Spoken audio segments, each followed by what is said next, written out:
Hi, welcome to the Bad Vibes Club. Thanks for joining us again. This is episode 8, Word of 10 Texts on Sculpture. This episode we're talking about sculptural pedagogy. So we're looking at 2 texts. One is by Elena Crippa and it's called From Crit to Lecture Performance, and it's from this book, The London Art School, which was from 2015. And we are looking at David Harding's blog, which is from 2002, called Environmental Art at Glasgow School of Art. Environmental Art at Glasgow School of Art, 1985-2001, a short memoir. So it's a blog and it's from davidharding.net, I think, which is his personal website. So what do we talk about? Well, the main thing we talk about is the way that the group crit or the group critique, as many of you who went to British Art School must have experienced it, was brought to the UK by Anthony Caro to Central St Martin's sculpture course in the early 1960s. And this very specific historical event aligned with a certain set of circumstances in art and in British education and in reforms more generally, that resulted a very, very particular way of teaching becoming a norm, a standard across British art schools. So me and Andrea talk about that, and we track that through Elena Crippa's excellent essay. And then we talk about what that means for teaching, for so much of British art school teaching to come out of developments in a sculpture department.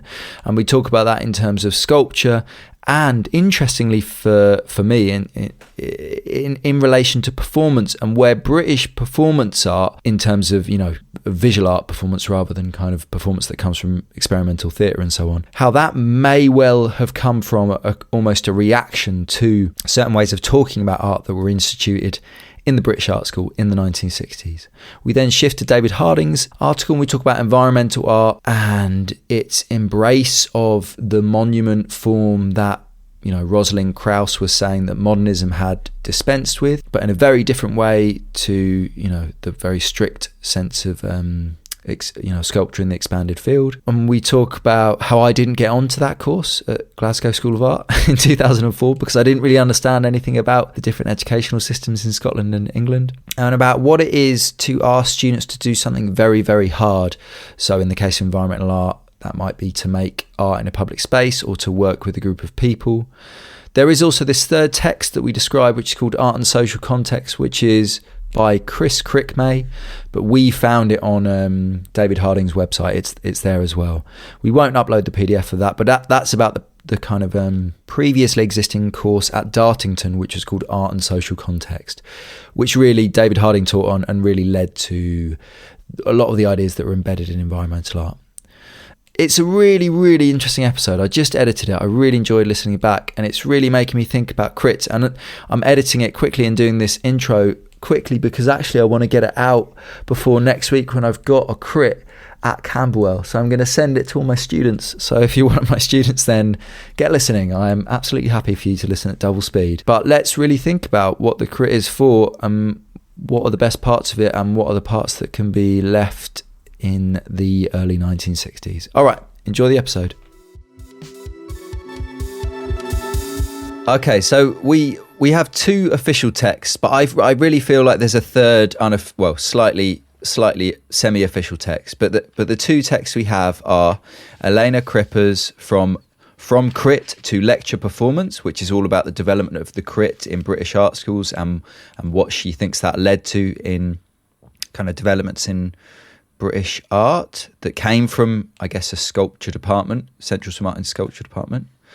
And the other one, do you want to say anything about that? Because that's the one you found, wasn't it? No, but I thought it's good to give a tiny bit of an introduction to both texts, just like you did, and then we can focus on one, and then we can focus on the other one. Okay, well, so the other one is a blog by David Harding, who ran the environmental art department at Glasgow School of Art from when it first started to maybe the late 90s or early 2000s. So it's a blog called Environmental Art at Glasgow School of Art, and it's at davidharding.net and written by David Harding. We'll get on to why I chose that one when we speak about it later. But there's also a third text which is also on David Harding's blog, but it's written by Chris Crickmay, and it's about Art and Social Context, which was a course that ran at Dartington College of Arts and then Bristol. I don't know if it's Bristol university, a university in Bristol, which was kind of the precursor to the environmental art course.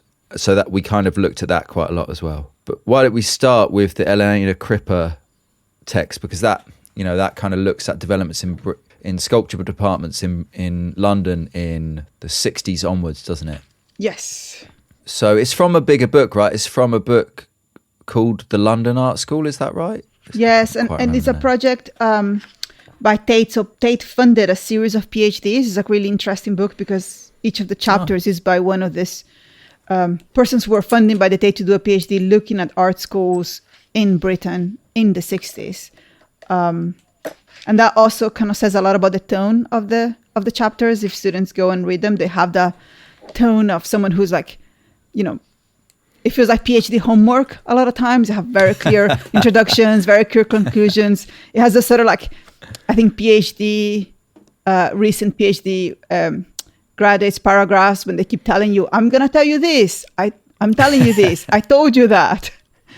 Maybe something else that other people could told you is this and this and that. And it's like a really unusual way of writing. And I think once you kind of like understand how the PhD is structured, you're like, oh, that's what it reads like this. But it's a really great book and has lots of really interesting chapters about this moment in British art education, in which there's this very important report called the Coldstream Report, and it massively changes how art education happens in Britain. So you're going through this moment in which you have an art school that is based on crafts and skills and representation in a sense. And then you have like a tiny bit of a moment when you have basic design, which is a moment with Bauhaus influence and kind of like rethinks how art schools are done here. And then you have this report that what it does is it gives massive independence to institutions to define how they teach art. And that means lots of really weird ways of art teaching and tests happen in all of the UK that then produce the sort of models that we still use now. But the Coldstream report also, I think, for this particular thing, the idea of the rise of the crit within art schools, it introduces art history and complementary studies, which eventually leads the way to art schools offering degrees in art practice. So they add a kind of explicitly academic element in that wasn't there before. And that gets developed, there's like 30 years of development of that. But it's quite interesting that it happens around the same time that, I guess, more, small C conceptual practices are beginning to form in America in particular, right? So in the early 1960s of minimalism and all of those things, land art and, the rise of conceptual art and things like that. It happens at the same time. And one of my first... what's your first quote? Maybe we should do it with quotes, shouldn't we, really, as we have before? So my first quote is, as the course was delivered, it was the tutors and students working together who proposed and implemented numerous changes to the pre-existing curriculum aspects and initiatives, such as discarding the pedestal in favor of the ground, discarding casting and modeling in favor of welding and assembly, moving from soft and neutral to strong and artificial colors, and from the use of metal, wood, and clay to the adoption of new materials, including plain board, plank, rod, I don't know what that is, metal, and fiberglass. So this is Frank Martin and Anthony Caro's sculpture department at Central St Martin's. Just a side note here, one of the oddities of this book, or maybe it's not odd, but sculpture department is always capitalized in this text, which is really good. I really hope that in the future, when people are writing about whatever I do, that they capitalize things that are just generic descriptive nouns. Anyway, but yeah, so that's this very particular course at St Martin's in the early 60s, where Frank Martin was running it, started employing Anthony Caro. And yeah, he has a trip to America and encounters, I guess, American modernism in the full height of its rampaging glory, and comes back and kind of teaches it. So he clears away one of the figurative... There's two sculpture rooms, or I can't remember what they call them. Yeah, maybe just sculpture rooms. And he gets rid of anything figurative in there. And yeah, they start changing these things. But they do it, he does it with the students. So what your quote was saying. which is really interesting. Yeah, I think that's also like an assumption, right? I haven't. I feel like being someone who comes to social practice and how histories of collaboration and power structures get narrated are usually not necessarily how the thing happens. So I'm not. I'm not 100% sure of, that I don't think this is necessarily shows like an example of participatory democracy in the development of the art school curriculum. Well, I don't think it is either. What I think it is a charismatic, like not whatever the thing below a cult is. Because there's a quote I had from a few pages later. So we've spoken about the New Generation shows at Whitechapel, and the New Generation sculpture show at Whitechapel is one that Felida Barlow, in one of our previous episodes, you could hear us discussing this, really reacted to with almost revulsion. These particular kind of this particular kind of high modern British sculpture. Anyway, the quote I've got: out of the 9 young sculptors whose work was presented in that exhibition, The New Generation at Whitechapel, 6 had studied and then went on to teach in the St Martin's sculpture department. 6 out of 9 students in a show that is still referred to now as the kind of, I guess, like notable moment of British modernism, studied with and then went on to teach with Anthony Caro at Central St Martin's. So I agree. I don't think it's like a cooperative or collaborative mode. I think it's people just really swallowing wholesale Caro's mythologized version of American modernism. I think it's pretty crazy, actually, when you think about that percentage. Yeah, and I think that's one of the ways that Caro and the Crate is criticized, and I think that's one of my critiques of the model as well is something that Crippa keeps talking about is how the Crate exists to form a cohesive group of students. So it's kind of like this. It is in the form that is practiced in the UK because we can talk about how it is practiced in other places, but in the form that Caro, because it is brought by Caro, I think, and that makes a big difference.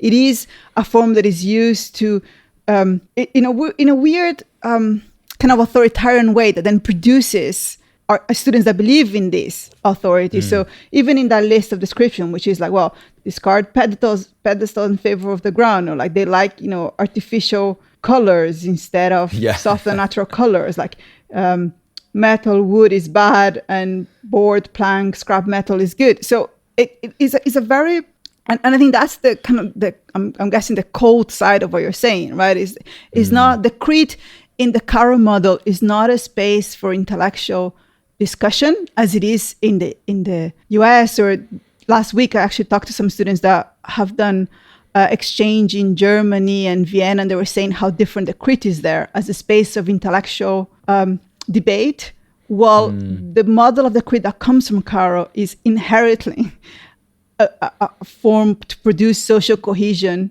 and like aesthetic cohesion inside of the art school. And that's why then he hires his own students, right? Like he teaches these very specific rules, and then he hires his own students to kind of like keep teaching this very specific, his way of thinking about art. So I think that's a super interesting thing, and the quote you've got is really lovely. But I kind of want to move us back a little bit earlier, because I think there's a zeitgeist or a vibe shift that I want to think about a little bit, and to think about the materialist kind of basis for that, right? So post-war American art is happening. It's so you have high modernism, and then you have the early 60s shift with minimal, or the people who became known as minimalists. And Crippa describes it in this way: over a short period of time, artists had to start performing a particular role as, air quotes here, the artist. That is, as a confident, assertive and self-defined individual, a type modelled on certain prominent American artists of the day. So basically, instead of just doing art, you also had to talk about the art that you did. And that was happening in America as part of, I guess, the shift from the shift into kind of abstraction, and then the shift from modernist abstraction into something different in the 60s. And then at the same time, the Coldstream Report is putting art history and complementary studies into the curriculum of art schools in Britain for different reasons, right? About justification, credibility, about perhaps formalising tertiary education so that there's, a similarity between doing an art course and doing a course in English literature or history or whatever it is, other arts courses. And I was just really interested in the fact that those could be thought of as completely unconnected things. But I was wondering, do you think that they're part of like a wider societal shift, or are they connected to some underlying cause? Are they both connected to developments in art and the need to justify new forms of making? Or are they both like just little mushrooms on the right, on the bigger growth of like what was changing in Western society at the time in the 60s? What do you think? It's interesting because one of the things that come up as the justification of why the crit comes to existence is this change from figurative work and skill-based work to this other type of work that it's very hard to assess. And British art school, and again, I don't think that applies necessarily to every other art school, but British art school has embedded in it a need to assess and grade things. So in a sense, when you lose this connection, so I think one of the examples that she says is like, you have forms very similar to the crits when you think about the art academy and the function of the art academy. When you go and you're like drawing a life model and you have a teacher who goes, I went through the model a bit in my education in Brazil, and you just have a teacher who goes and measures your proportions and draws with a massive red pen on top of your drawing because the leg is not the right proportion in relation to the torso or whatever. So there was a really direct way to evaluate things. And then when you lose those and the coast part of the course, what the course stream does is kind of like lets art schools go away from or pushes them to go away for assessing work in that sense, because the arts are changing all over. Then they replace that with a discursive environment. So, and in order to the students to have, theories or things that they can use, I think there's one of the books, one of the chapters here that talks about the cold stream pushes for art history, but also is also a moment where like psychoanalytic theory enters and becomes like a very big thing in art school, which I thought was really interesting. So you kind of like, you enter all these discourses that can help a student and a tutor justify why they're giving a grade to something A or B, or why something is art, or what something is good or not good, become really strong. And again, I think that's interesting comparing to, so I've been reading this book, has lots of interviews with art teachers, people that teach art school in Germany and different countries. And because the way the journey through the school is so different, they almost have they despise the way that British art school pushes discourse as that they feel, there's all these other things that happen. Sometimes you're a painter, you're a sculptor, and you don't know how to articulate certain concepts into words. And by forcing those students to kind of like create almost like a fake discourse to place their work in the world, or like to perform the role of an artist, you kind of like don't let them pay attention to the stuff that they actually should be paying attention to, because of the stuff that they're interested in. So I guess, I'm just saying, like, all of these things sort of like that kind of like discursive shift is definitely something that is happening at many different levels. And I think like art, this kind of like entry of the art history and cultural studies and psychoanalytical theory, or also like, it's really fascinating because different art courses in the UK will have it different, right? So, if you go to a certain school, then you're probably, the discourse around your work will be heavily based on Deleuze and Guattari or psychoanalytical theory. And if you go to a different school, the discourse around your work will probably might be quite heavy into like cultural studies and queer theory and other things. So it's not one discursive environment for all the art schools in the UK, but each art school definitely has to have a discursive environment to sustain the work. And so what this is about is how that discursive environment is kind of constructed through the crit. And what you're saying is that, what Crippa is also saying is, I can't remember. Oh, let me find my quote. It's from much later, actually, because it's about the kind of reaction or the developments that came out of the crit. Things like, the kind of more experimental course, there were more experimental classes that were kind of performance based. And there's a quote from 10 pages later. If the crits seem to prescribe criteria for judgment, the organisation of performance-based activities played a central role in fostering individual agency through physical play. And yeah, I think that's what you're saying, right? Like the crits are about developing new criteria for judgment.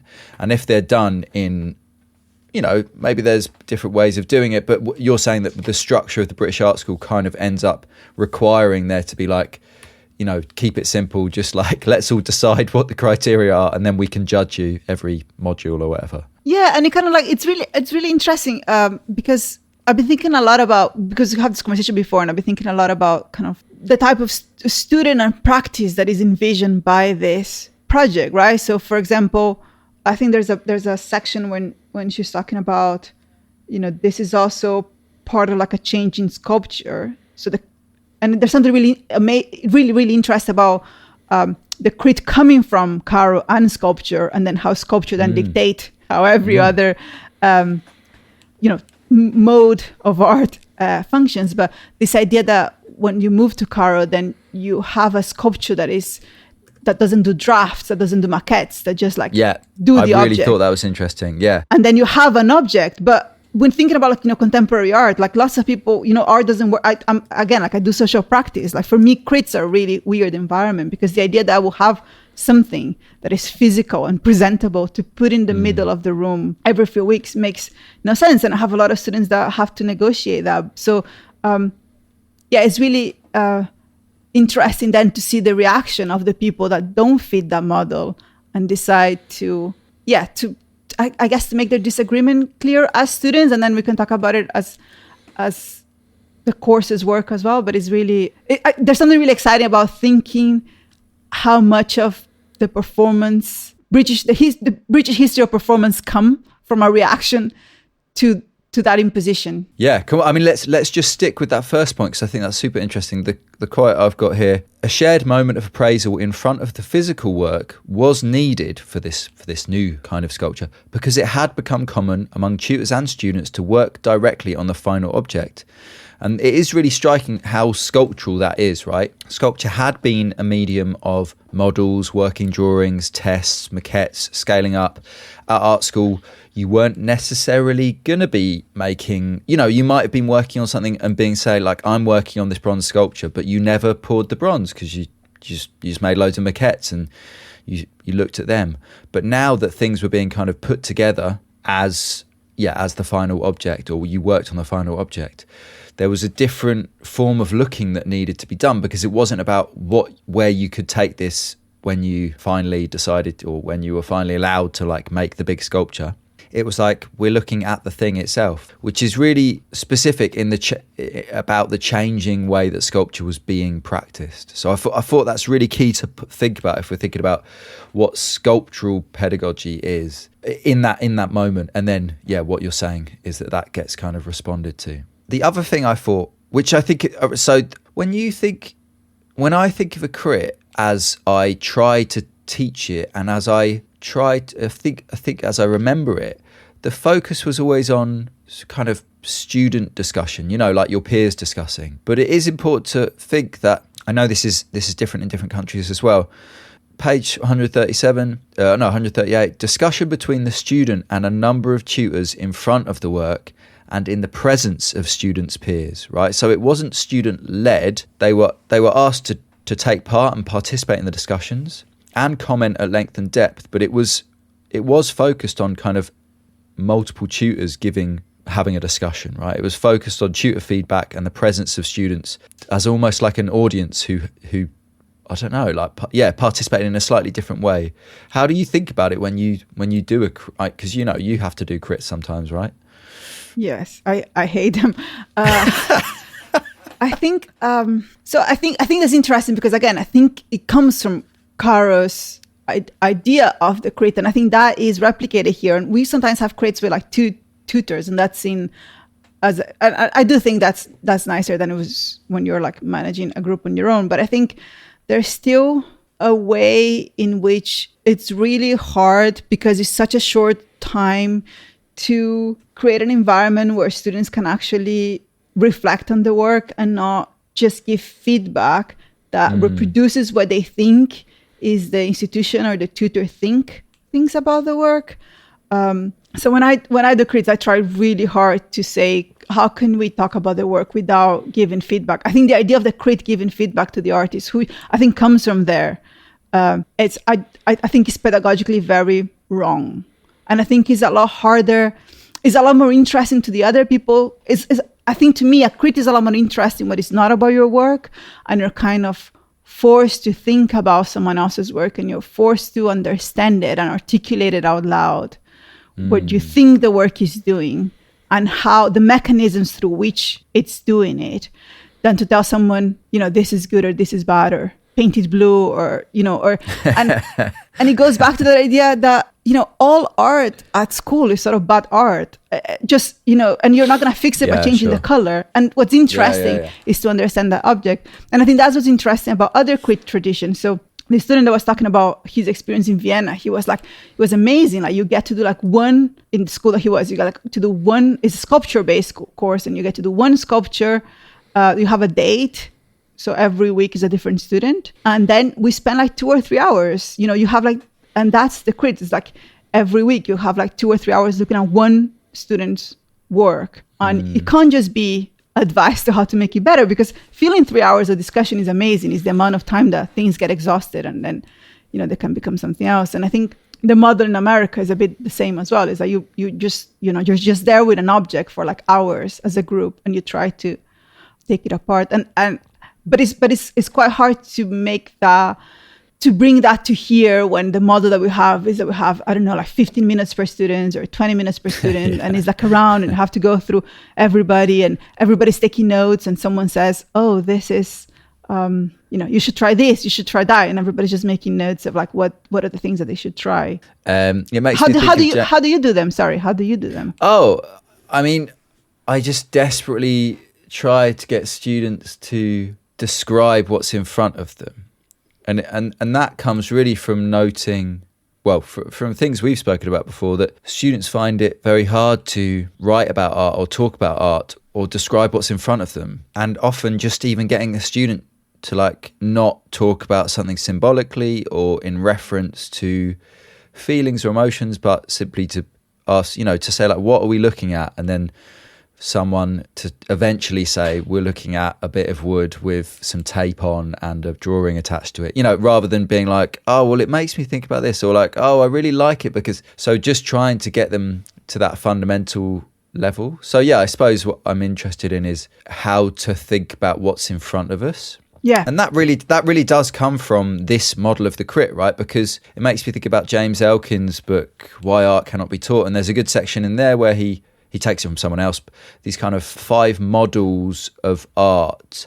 Like if art is mimetic, then it has an object that you can compare it against. That's what you're talking about with the easel visits, where someone comes along and remeasures the life model and then makes red marks on where you haven't drawn the arm long enough or whatever. And then I can't remember all of the other ones, but one of them might be expressionist. So like expressionistic, like, so if you were trying to evoke a particular mood, how well did you do that? And then the other is a more general sense of artistic intention, which is what Caro et al. Just go for in this crit format. Like you say what you wanted to try and do, and then everyone tells you whether or not you did it. Like, oh, I was trying to work with steel in this particular way, and I was really interested in this particular problem of sculpture and how to hold it up on certain points or whatever it was. Or I don't know.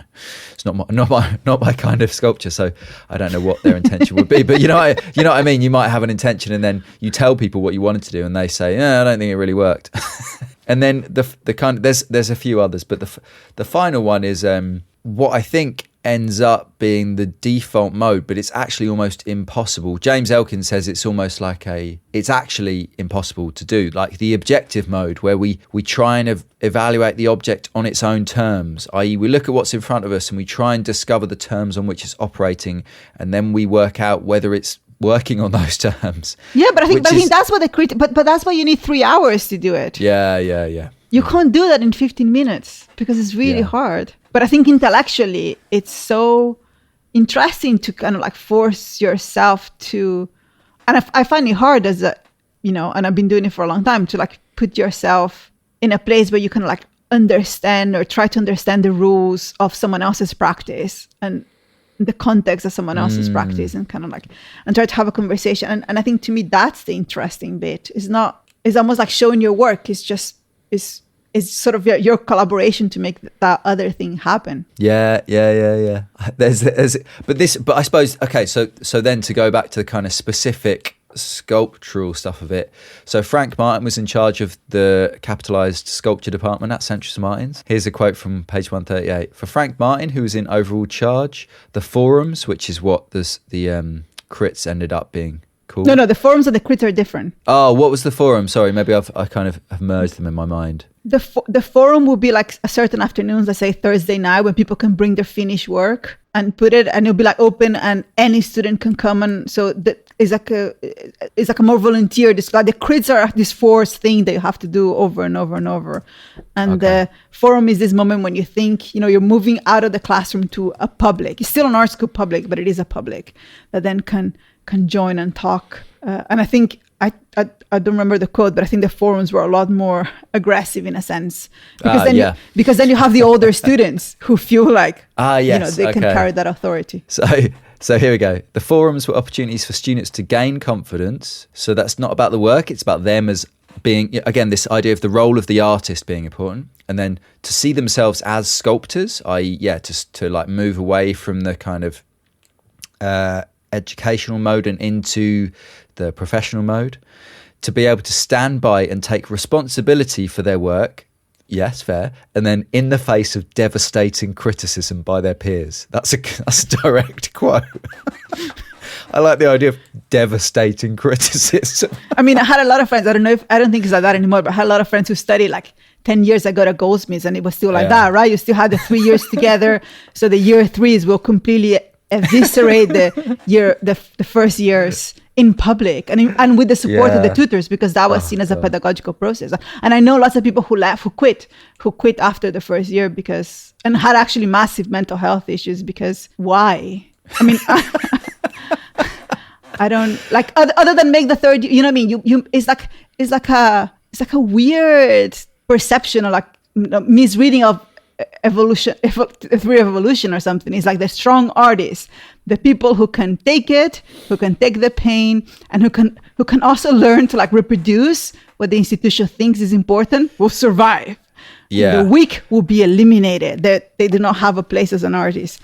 And then when you look back at those practices, I feel like it's so interesting. Like, a lot of the people that I study with that were like the most aggressive authoritarian students in crits are the people that have like really not very successful but extremely resentful careers.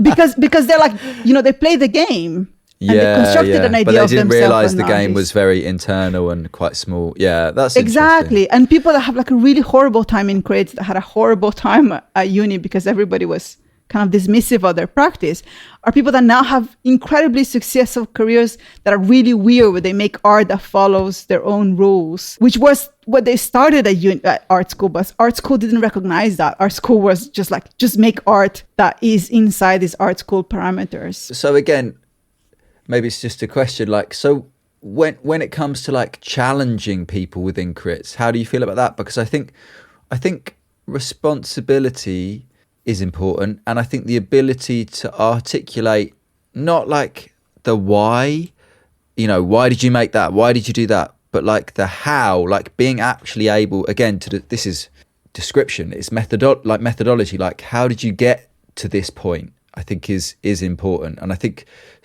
students do learn that in crits from minor, not major, but like minor effective shifts in the room as they try and get out of explaining themselves, or as they try and avoid a question, or like realizing that actually it won't do to just say, oh, I just put it in a random order, or like I just think white is like the color of purity, or whatever it is. Like, do you think the crit can be a useful place to challenge students in a way, I guess, that hopefully is not devastating criticism? No, but I think, but that's the interesting thing to me. Like, I don't think those are bad answers. Like, if you're like, oh, white is the color of purity. To me, what's interesting is like, why do you think that? And does everyone else feels that? And what do you think white does? And, what's the history of white painting or like, Oh no, I completely agree, but that's what I mean is that they realise that answer is it might be fine in terms of that might be what they ended up with, but how they got there is the important thing, and they might sense that that's not enough, whether that's because someone keeps questioning them on it or whether because they just sense the shift in the room of like, oh right, okay, fine. But that's what I find interesting about reading about all these people that teach in like different contexts, like the German context, because they'll be like, wow, sometimes you paint white because it felt right to paint it white, and it's more important to think about how that choice affects how other things relate and kind of think about it than having to like a lot of, again, other places see this like British need to articulate why you chose the white as a very specific cultural situated way to think about the arts. Yeah, I suppose,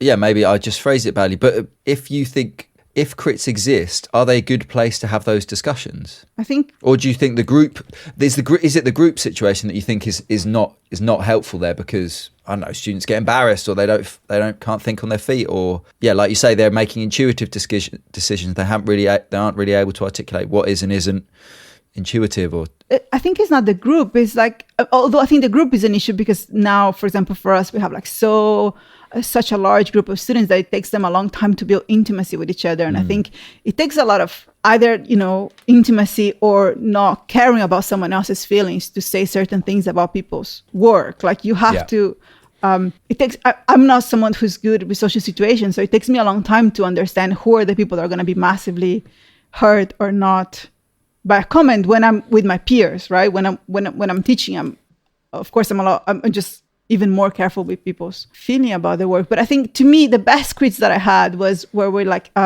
Hilary Lloyd, she ran, I think she had never taught before. I think she really hated teaching at UL and she quit after this. She only did it for 1 year, postgraduate diploma.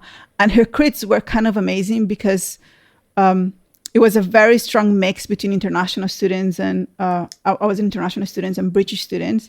And the crits will quickly become a place where British art students will, or like certain types of British art students will like impose certain British ideas of art into international students without having any sort of curiosity.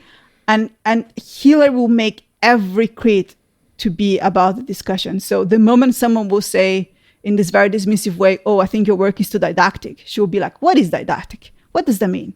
Why is that bad art? Can you make it more didactic? Like, how can you make art even more didactic? And what would that happen?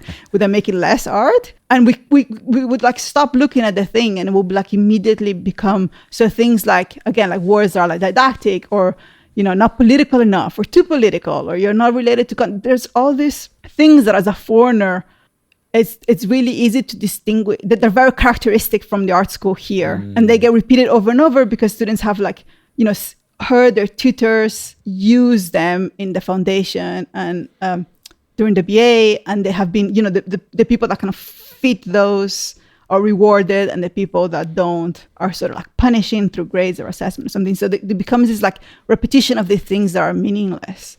And I think to me that's the ideal crit, and I wish in that of what could be done in those 30 minutes, like to open. I think Hilary was very honest in the sense that anything can be art and everything is interesting. You just have to like push through it in a sense.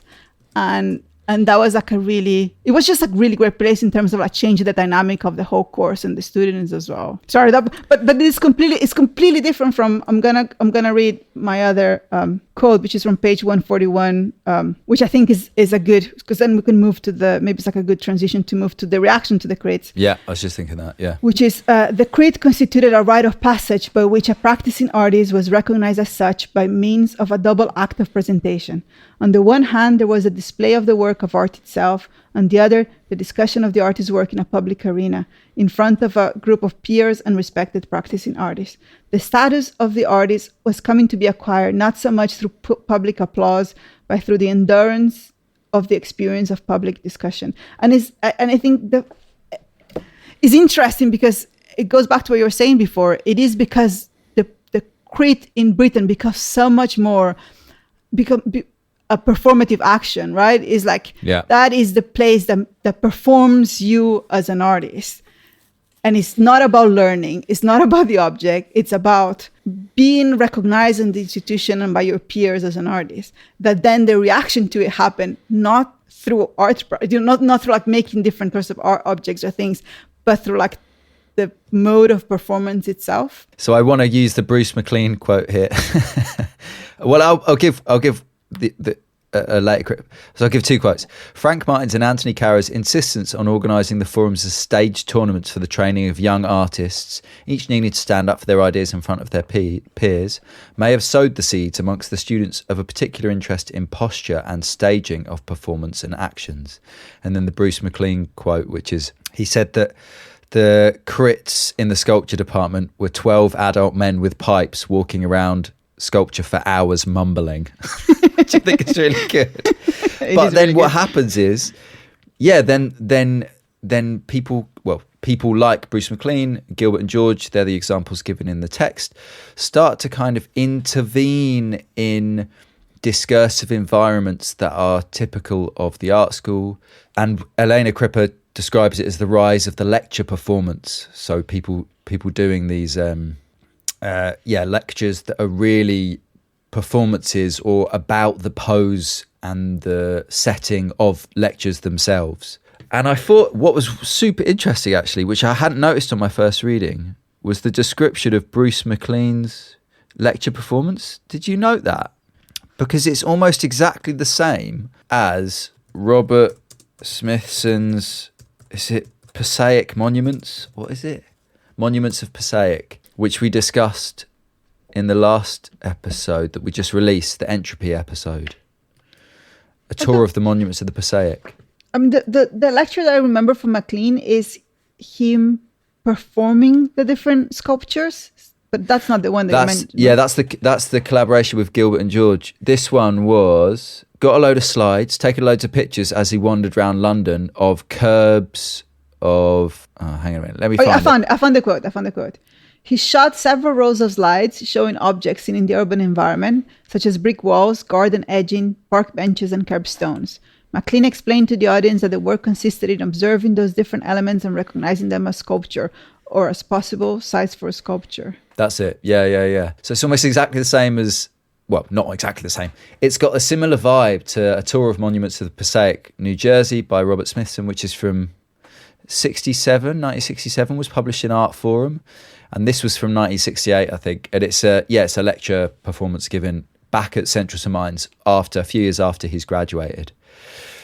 And it just struck me that it was like a kind of reintegration of like, I guess, like minimalist ideas of what art, what could be the inspiration of art, or what counts as a monument, or what is sculpture, but integrated into British art, the British art world, via this very particular institution of giving a lecture to a load of students, and it being a kind of, and it also being kind of what's the word? Quite like pared down version of it, like garden benches rather than like abandoned piles of steel. And I was looking up Bruce MacLean, and when I think of Bruce MacLean, I just think of his pose works, which is where he poses on plinths, right? So he kind of makes himself into this body sculpture. But actually, a lot of his work around that time is kind of going out into, it's kind of land arty. It's like him going out into the world and taking photos of things that he does in landscapes, or finding situations and trying to kind of intervene in landscapes in some way. But it's quite interesting because it's very silly and very kind of like jokey and it's a response to his experience of art school at St. Martin's, where this very serious discussion of art was heavily imposed from above, like exactly like you describe it, like a formation of a group identity rather than a real discussion of art. Him and Gilbert and George in these performances are kind of satirizing that with the new forms that have emerged in the 1960s. So they're taking this quite serious stuff, ideas that are happening in art that are, were sincere and serious, and then reimagining them as like taking the piss out of previous forms of art, like older kind of modernist ideas, which does seem to be like that is a kind of British vibe to me, and makes me think about my own work and how I exist in relation to discourse around art, and how art becomes its own discourse or becomes absorbed into its own discourse. Yeah, and I think it's interesting because in a sense, that Anthony Caro moment of sculpture is such a specific and kind of like very short period of time, right? So Caro is, is like, I don't know, being like supported by people like Clement Greenberg and Michael Fried, which we read before talking. So he's one of the examples that will be used against minimalism, right? So like minimalism is bad, and Anthony Caro is he's already part of the old guard. Oh yeah. When he started teaching that course. So it's interesting. I think it's always interesting to see how, in a way, our students are the forces that are bringing contemporary art back into the institution, right? So like Gilbert and George and Bruce McLean are the students that are like, look, this is not how art happens in the world. Like you guys are 10 years behind what is actually in the world. So it's something really nice about, there's a really nice dynamic about, Bruce McLean responding to, maybe, I'm imagining, because it was published in Art Forum, I think it's very possible that he actually saw it in Art Forum and the response to it. So like having a dialogue with like contemporary art all over the world instead of with his tutors. And I always love that idea that when we're teaching, we're always teaching the future artists. We're already behind somehow. It's a bit sad, but it's also true. I mean, it's interesting to note the dates, because McLean was a student at CSM from 63 to 66. So even as the crit form was being developed, right, they only really formalized by the late 60s. Even as it's being developed as what's seen at the time as a progressive form, it's immediately being critiqued, satirized by the students who are taking part in those things. It's not like it got institutionalized and then people responded to it and reacted to it. It's like, as it's being formed, some students are like, this is ridiculous. Like, you're all just standing around muttering about whatever, Greenberg kind of ideas, but that feels really out of date already. So like, let's do something different. There is quite a good quick description of Greenbergian modernism.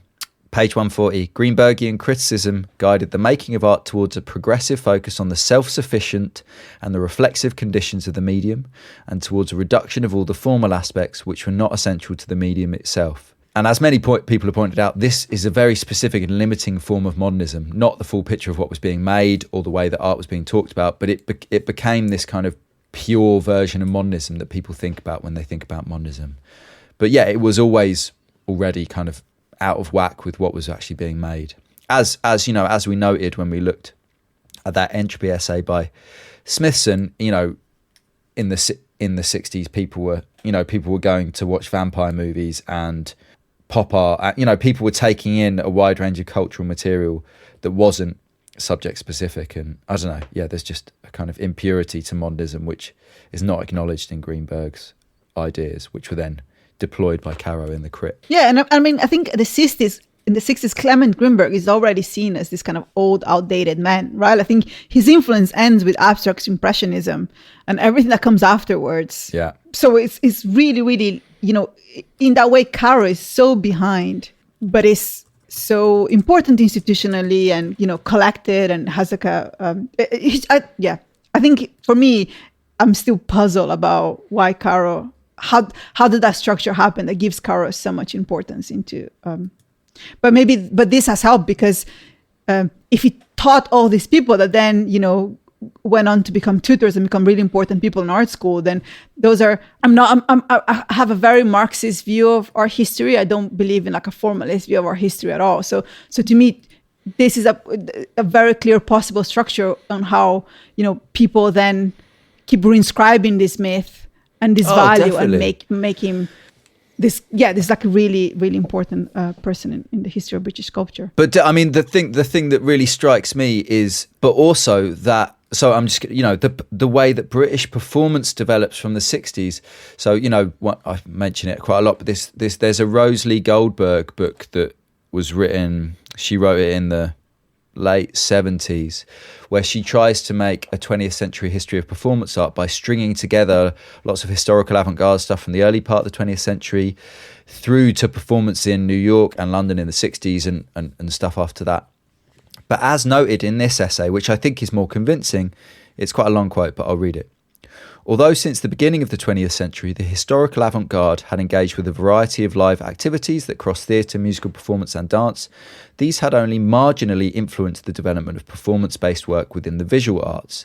The early inclination of St Martin's students towards the performative can predominantly be attributed to specific teaching methodologies developed in the sculpture department, i.e. the group crit and then the response to it, McLean and Gilbert and George doing these things which are kind of interventions into art school teaching methods, rather than thinking about what they were doing as being something to do with theatre or movement or, whatever. They thought about it as an intervention into the discourse around art and how that was formed through teaching, which again chimes with my own personal interest in performance, but also breaks this notion that there's this continuous thread of performance that, or live art, or however you describe it, that kind of runs from the earlier 20th century all the way through.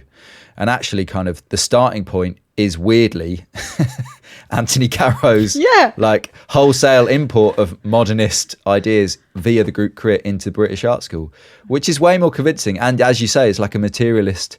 You can kind of track that in a way that you can't really track the formal idea of everyone was performing and going to watch music hall or whatever. Like that just can't really be tracked. But I really like that. Yeah, I mean, I have to say, I think we should talk a little bit about the other essay, but I love this essay. I recommend it to everyone. I think it's super interesting. It's good. It's really good. Well, we'll put this PDF up. But I was wondering whether we should leave the other essay actually, and I'll just record an intro or should we could do 15 minutes on it. I think we can do 15 minutes on it because okay.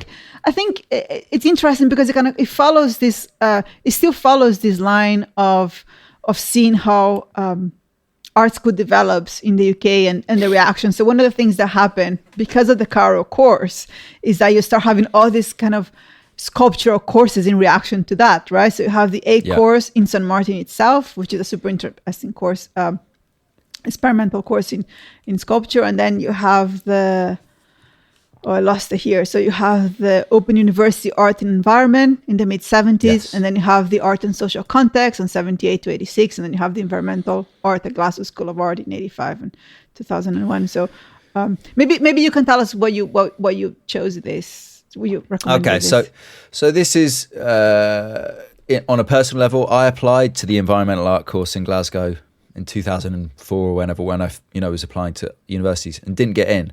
And I always just found it was always like a really interesting course to me. I didn't know about the other courses. Art and Social Context was still going. I think it died. Anyway, but because it explicitly engaged with the social and with discourses that were or fields that were outside of art. I didn't know the history of it, the relationship to kind of murals and community arts and all of those things.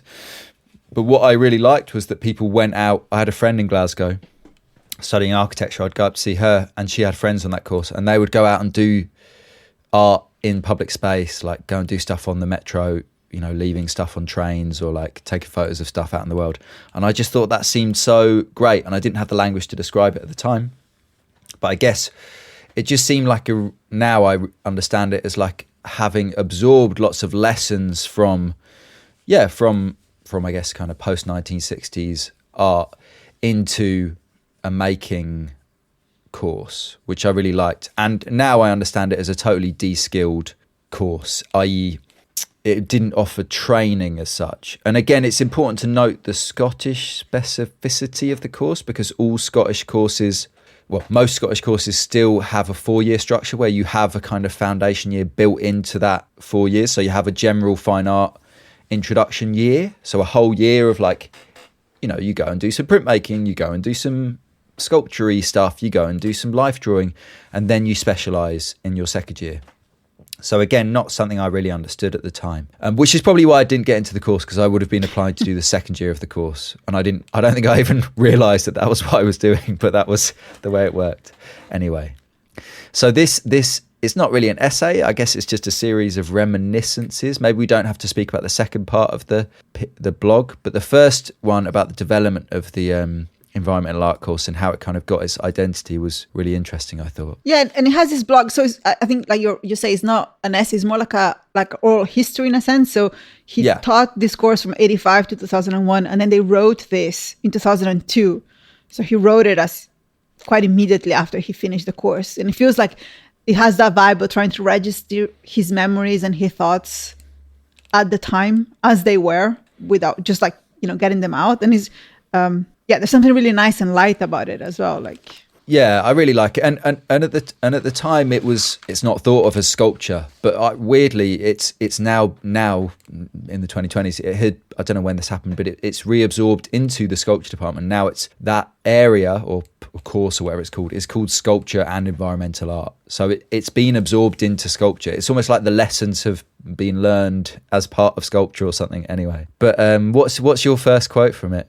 Yeah, just gonna follow that. Also, I think it's really important that David Harding, although he had a community practice or like a social practice, his social practice was heavily based on sculpture. Do you want to describe that? It's such an interesting and weird thing that he did. I don't remember the details of the name of. Do you remember the details on the name of the town? I don't have that written. No, I don't. It was a small town in Scotland, and he was the town artist for a certain amount of time. And he made lots and lots of public artworks, which were all made out of cement. So they were like these cement kind of relief sculptures. So the community arts bit of it was in the structuring of the practice, but the actual work itself was, I guess, traditional public sculpture. Yeah, and traditional is not the right word, but you know what I mean. No, but I know what you mean, because in its form, it's quite, it's sculpture that feels very sculptural. You know what I mean? Yeah. It's like, he's using making sculptures in public space, he's making objects, he's using concrete, they're like different. So it doesn't like the way that it challenged the idea of sculpture is in the process through which it is produced, but not in the final object itself. So yeah, he comes from sculpture, but what happens is that environmental art gets kind of dumped in what was a girls' high school, and it's now obviously studios. So they didn't have any workshops of their own. And then the first quote I've got, "This was never resolved and caused constant problems for students wasting time and energy for those who needed to use specialist facilities. There was a plus side to this, however, and this what I thought was interesting as a kind of sculptural pedagogy. Though it was not apparent to staff and students at the time. It shaped the way some students made work as they learned how to hustle, to persuade and inveigle themselves into other specialist areas and workshops in the school, and also to make work out of what was at hand or found. These became characteristics of the department." And I think that's very characteristic of sculpture more generally, in the sense that they're always trying to get into other people's workshops. Like they've got their own workshops, but they're always like, "Oh, I think I actually want to go and do something with textiles," or like, "Oh, actually I'm doing some printing today, so I have to like wait around till 5 o'clock till all the printing students go home," or whatever it is. And I thought that was really nice, the idea that you create a department that has no attachment to medium, and what happens is those students have end up having to find their own medium. So they find a medium, but it's this kind of de-skilled approach. It's this motley approach. I think that's a nice word that I think. I'll read. So I have a quote that is a bit earlier than that, and I'm gonna join two little bits and ignore a middle part, but it's on page. No, it doesn't have any page, but because it's also about the pedagogy. Not only were we educating artists, but also people to take their place in society. And then it kind of continues to talk about other art schools. On the other hand, there was a form of teaching in art schools, certainly in the UK, where it was believed to be necessary to first of all destroy the student before then building him up. This ethos had no part in the teaching in the department, where our attitude was more towards the notion that good teachers learn from their students. And I thought that was very interesting, because to me that feels a response to Caro, that there's still these echoes of responses to Caro happening in art school and discussions. But I also really love this idea that maybe, I don't know if it was lost for a bit, or we're trying to rescue, or it has become corrupted by idea of professional skills. But this idea that, what you're doing in art school is not only training artists to become artists, but you're doing something else, that you're doing a larger level of development of skills and intellectual. And it's a bit it's the moments when it kind of comes closer to the liberal college model in the US, or things like the Black Mountain College or Bauhaus, or this historical art institutions that were interested in what art as a pedagogy produce in terms of who we are as humans. Before, and then some of them become artists or some of them don't, but there's something really special about this way of learning and kind of like being with each other and producing things together in art school. And I really love it, and I wish we kind of brought it back more. Yeah, and one of the things that makes the course specific does kind of, again, it's about kind of getting the students to think of themselves, even as they think of themselves as artists doing something outside of the art school. So the key thing for the environmental art course and for the art and social context course at Dartington before that was this placement or public art project. I won't go into loads of details, but yeah, eventually it becomes this kind of public art project where students sought out a site, place or setting which had resonances to their own interest, and then kind of try and negotiate some way of creating work there, whether that was formally, informally, or in quotes guerrilla works sometimes happened. So about negotiating with a place or a set of people, and I think that's really key to the kind of students that get here we go. Project like, here's the quote. Well, I printed a PDF, so it's page 6 of the PDF. It's further down the blog anyway.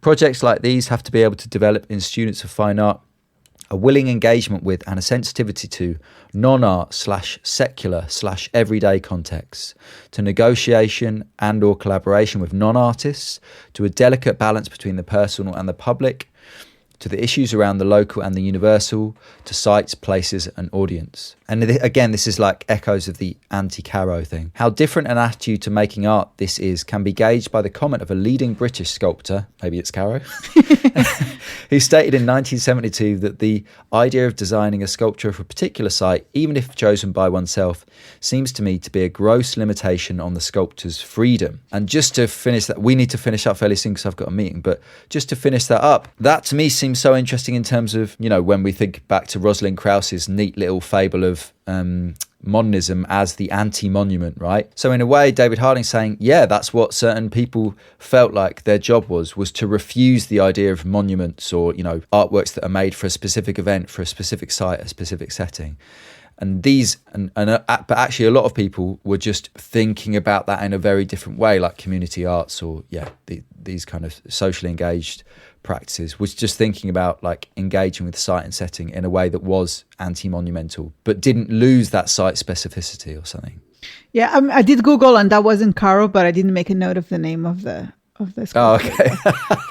I just want to mention one thing. I know we're finishing, but it's my last bit of not necessarily code, but that I marked, which is about the public art project, which is really interesting. So because it comes from from the art and social context, art and social context work, and this idea of like doing a placement and APG and arts placement group tradition, and this idea of the offsite show and the group show, which we have now in a very, very condensed form. And what caught my attention there is that in this course, they tried to do this thing together, and then they decided that it was just too much for students. So they have the placement, and that placement is several weeks, and kind of the project they do in the public space is like a whole year of a project.